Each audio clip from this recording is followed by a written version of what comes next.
Hi, I'm Moody Lew. Today I'm going to talk you through a track I made last year called Play the Part.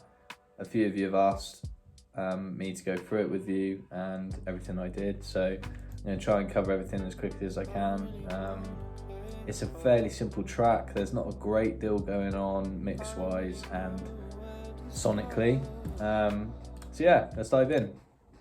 I've kept this is the drums. We'll look at the drums first. I've kept the names of the samples here. They're all from the splice. They're all one shots bar this hi-hat loop, just in case anybody wants to use that sound. That's the names of them here. So just going through, the drums on Play the Part are really quite dry.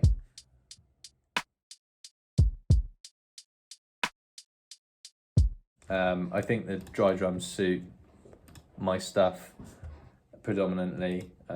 I quite like to chuck in the odd little wet accent like you can hear here, kind of just in sort of pivotal moments of the song. But just going through it quickly, we just got a bit of EQ on that kick, so that kick sounds like this. Just a bit of EQ on it. Hi-hat loop, which I've chopped just to take out some of the accents again, just a bit of creative EQ on that. We got a snare, again, bit of EQ, nothing going on really in this mix at all, just corrective stuff. So that snare, nice and dry. That's double with a clap, nothing on it. And then we've just got this same snare again, just with a bit of EQ, and go into a reverb bus, which is kind of, and straight to a Space Designer, just because that one particular sound has a rack spring reverb, which gives that kind of wobble. And that's it for the drums. That is literally it. There's barely anything going on with the drums. They're not there to do a great deal in this track other than provide us with that kind of constant rhythm. But you can see, just looking at Logic, that is pretty much all they do, just with a few of these little spicy chucked in here and there. So that's the drums. Like I say, those are the samples if you do want to use them. Splice is really good, especially if you're, for any kind of producer really, if you're just getting started, it can be really useful. If you produce a lot, it can be really useful for just finding sounds quickly, especially if you're working with a client and they want something that sounds like something. Yeah, but that's the drums.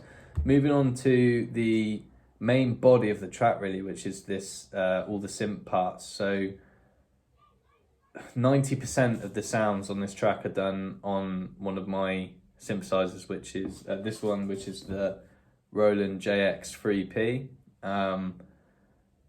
That's not really too relevant. I mean, it's a fantastic synth. It's 1982. It does have a particular character to it, but the majority of the sounds I use on Play the Part are just a basic saw wave, which I've taken from that and just manipulated with the envelope and with effects and stuff. So that's kind of really it, but I'll just go through chronologically what that's doing. So the most affected sound of the JX is this sort of sound we hear on the intro with the drums and through certain parts in the track to build up tension and to kind of just provide an extra layer, and that sounds like this.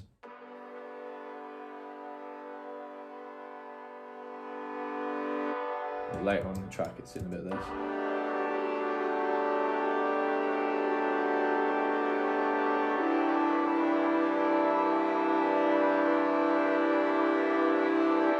That's kind of just, mirroring the main chords, but again, just a bit of basic corrective EQ, Fab Filter Saturn, which is providing some saturation on the top end, bit of distortion. This auto funk setting on the pedal board, which is doing quite a lot to that sound actually, if I turn that off a sec.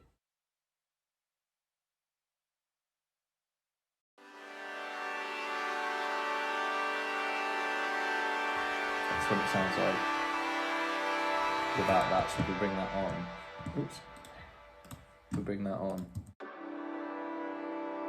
it's kind of giving it a bit of filter effect, and they're just going really heavily to these two buses. So looking at these buses for a sec, we've got two reverbs on the whole track really, or two buses on the whole track. There's, like I said, this mix is really simple.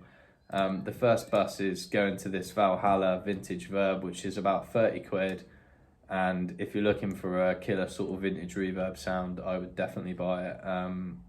I would spend way more than that on it. I think it's my favourite reverb out of everything that I've ever used.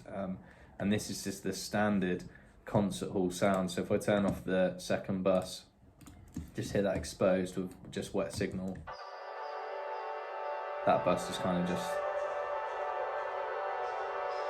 really swelling and mirroring whatever's going through it. So it's going to this 4-second Valhalla and then to this H delay, which is kind of after the Valhalla to kind of make that reverb swell in delay afterwards, and then just a bit of corrective EQ, take all the mud out of that.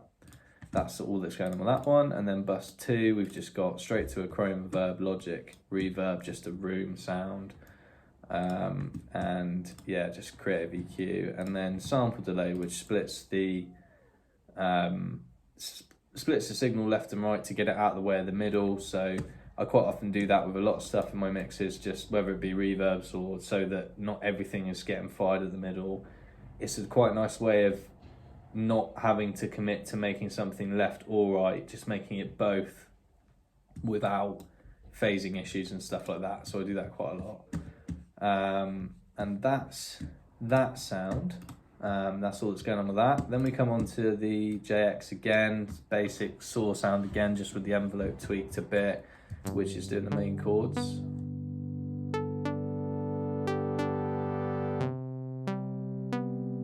Broken up chords, again, not a lot going on that, just a bit of EQ, and then that satin again, bit of saturation. So all that goes on with that, and then in the hook it just changes to full chords rather than broken chords. The bass again is the JX, same sound, saw sound, just with chorus and a lot of the top end taken out of it. And if you look here, just doing the satin again, but just really kind of rolling those bottoms up a bit to give it a bit more beef. Bit of corrective EQ again, and a little bit of compression, just tickling that softly. Keep it in check a bit, take the sort of attack off it. You can see here, it's got quite a strong blip on the attack. And that sounds like this.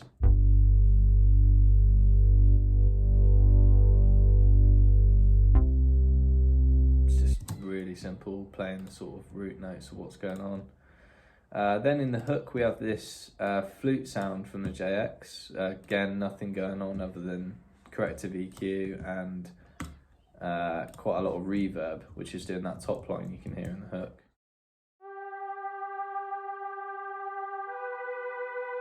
Which is for references in this part of the track.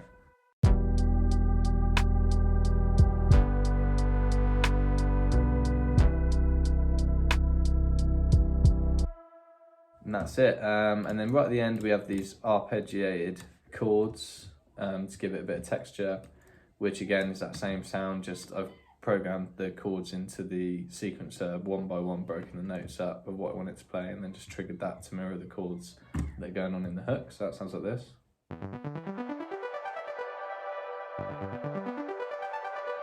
Again, looking at this, just corrective EQ, sample delay to get it left and right, get it out of the way of all the other synths.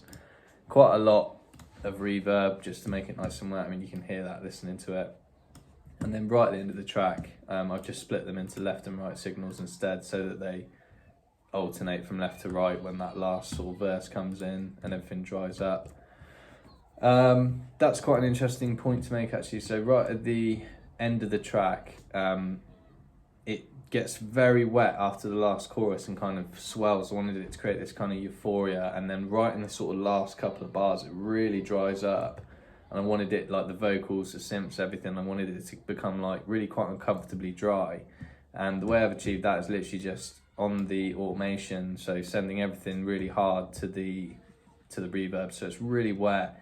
And then sort of halfway through this end section you can hear everything creep up in volume. Just looking at the volumes and everything, they're all doing something similar, but creeping down in reverb. And that's the same thing I've done with the vocal, just really dried it up so that you kind of get this effect where it goes from being really wet and quite distant to suddenly drying up uncomfortably like this.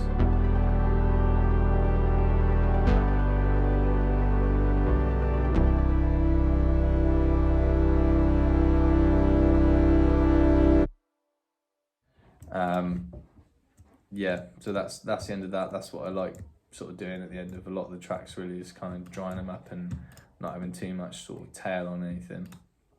That is the majority of the instrumentation. We then come to the VSS 30, which is just doing a little cheap Yamaha synth, which is just doing sort of like a little line in the last chorus on a brass sound. Sounds like this.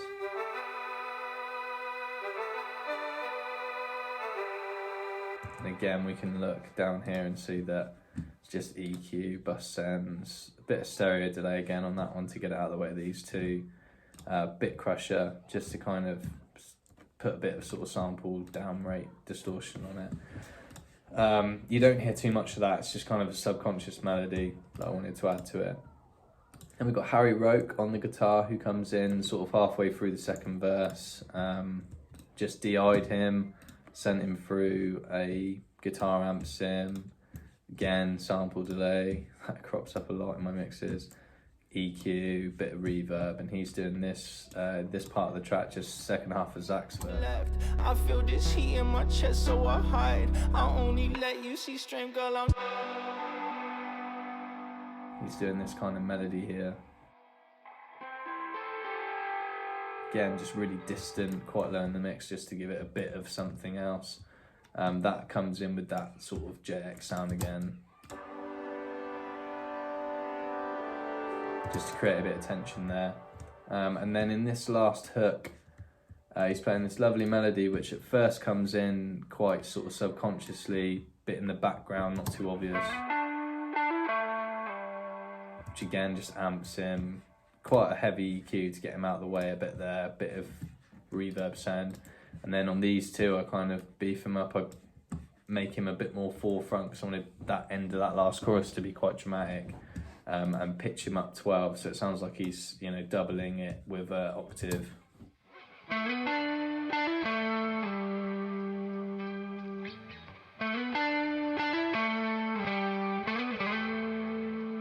So that ends that sort of end bit, and that is the instrumentation of the track. So before we come to vocals, that is all that's going on in the instruments. So at that point, you can hear pretty much everything apart from that build-up synth. And come to the second half, you get that guitars, like I was saying. Just kind of add a bit of tension there. So that's the instrumentation. If people want me to do a sort of more in-depth view on the JX and the sounds on that, or how to recreate them using a Logic plugin, I can do that in the future, because a lot of people have asked me about the sounds used on this track, particularly the synth sounds, and they're really quite simple. You don't have to go out and buy a JX3 to recreate these sounds, so I can look at doing another video on that if needs be, just breaking down Logic plugins or something that you can use.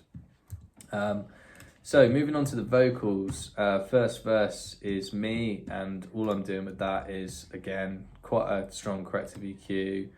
The vocal transformer, which is interesting, I'll come back to that, and just some sort of fairly standard compression just to clean that up. So the main vocal sounds like this. I don't really wanna play the part. This is the verse part. I don't really know where to start. So breaking that down, the only thing other than the EQ and compression, also I should have the reverb on, Play the part. Is this vocal transformer. So I use this a lot to kind of make my vocals jump out of the mix a bit. And what I'm doing is I'm sending it, again, it's just Logic standard plugin on the pitch settings. I'm sending it plus 12 on the pitch and plus 5, and at quite a low mix. So if I just turn that up, you can really hear what it's doing. I don't really wanna play the part. Sounds weird on its own, but you kind of bring that in quite a low mix and it kind of just steps it out. I don't really wanna play the part. it's kind of unnoticeable, but it really beefs it out of the mix somehow. I don't know why, but I end up using that quite a lot in my stuff to kind of make the vocal sit a bit nicer. But again, other than that, just going to that +1 sort of quite heavy reverb just to space it out, make it a bit euphoric. Then we've got this sort of gentle falsetto going over the top.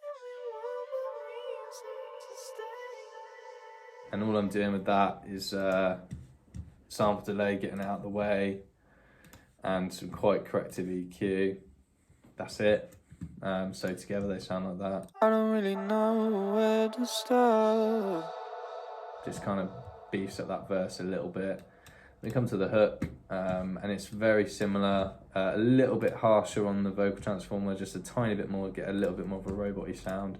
And then I've introduced pitch correct here, which is like an auto-tune plugging, just to, quite a slow response for auto-tune really, just to kind of get a little bit more of a poppy sort of auto-tune sound to make it slam to that note a bit quicker, which sounds like this. I found you, waiting for the answer.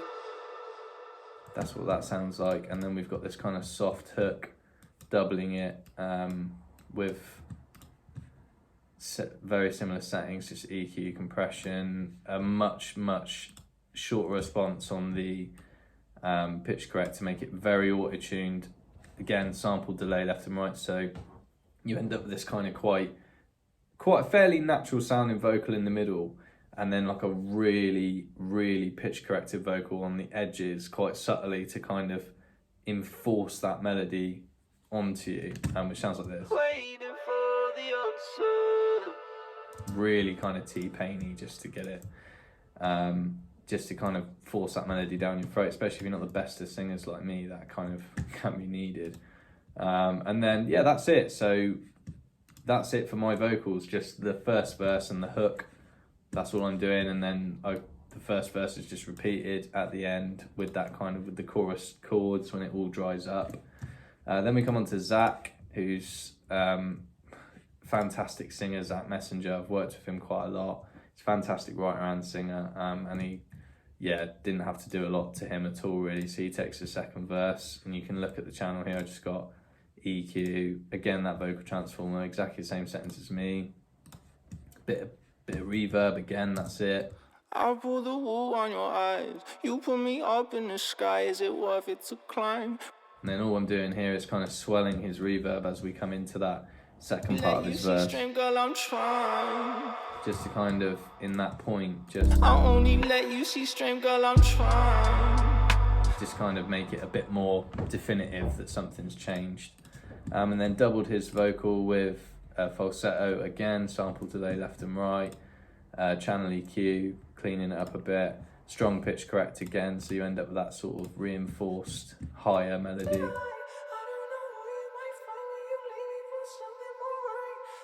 Just to kind of fill that space. And then we've got some harmonies by Zach. Again, sample delay, bit of compression, bit of reverb. It really is a simple mix, and that's it. Is that it? Yeah, that's it. So drums, JX, VSS30, Harry Roke, fantastic writer, guitarist. Me, Zach, fantastic writer, singer. Yeah, that's it. That's how I may play the part, which is kind of talking through it. It seems a lot simpler than I imagined. But like I say, not a great deal of anything mental going on, just quite careful automation, quite sort of just gentle corrective mix. Oh yeah, and then if we just look at the stereo out, so I have this on every stereo out, it's not actually doing anything, it's just reading the kind of image of the spectral form of the track. So you can kind of see roughly what it's doing. So you see it's actually a fairly dull mix before it goes to master. So all of this up here is really quite gentle. It's kind of mainly the bass and the mids from the vocals that are coming through a lot. But yeah, that's it. That's how I may play the part. So if I haven't covered anything, or there's anything else you want to know, then let me know. If you like the video, please share it and leave a comment, and I'll make some more. I think people want me to do some videos talking about my gear or talking about other tracks I worked on. We can maybe do some videos talking through some of the band stuff. But yeah, I hope you found this video useful, and if you have any other questions, yeah, hit me up and I'll try and answer them the best I can. Thanks for watching. You are my only work of art. You are my only